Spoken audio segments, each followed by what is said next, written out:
బీహార్లోని 38 జిల్లాల్లో పోలింగ్ కు సర్వం సిద్ధం చేశారు అభ్యర్థులు. ఎన్నికల ఏజెంట్లు కేంద్ర పరిశీలకుల సమక్షంలో వీడియోగ్రఫీ కింద స్ట్రాంగ్ రూమ్లు తెరుస్తారు.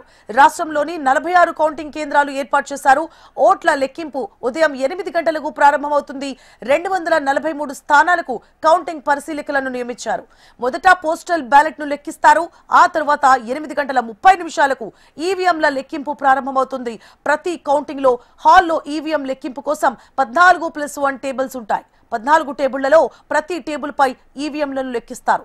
ప్రతి టేబుల్ ను అసిస్టెంట్ రిటర్నింగ్ అధికారి నిర్వహిస్తారు.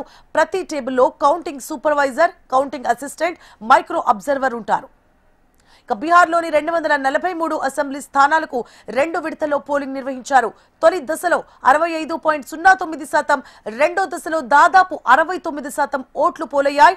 మొత్తంగా 2 విడతల్లో కలిపి 66.91% పోలింగ్ నమోదైనట్లు ఎన్నికల సంఘం ప్రకటించింది.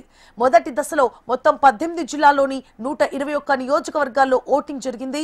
రాష్ట్ర చరిత్రలో గతంలో ఎన్నడూ లేనంతగా 64.66% ఓట్లు పోలయ్యాయి.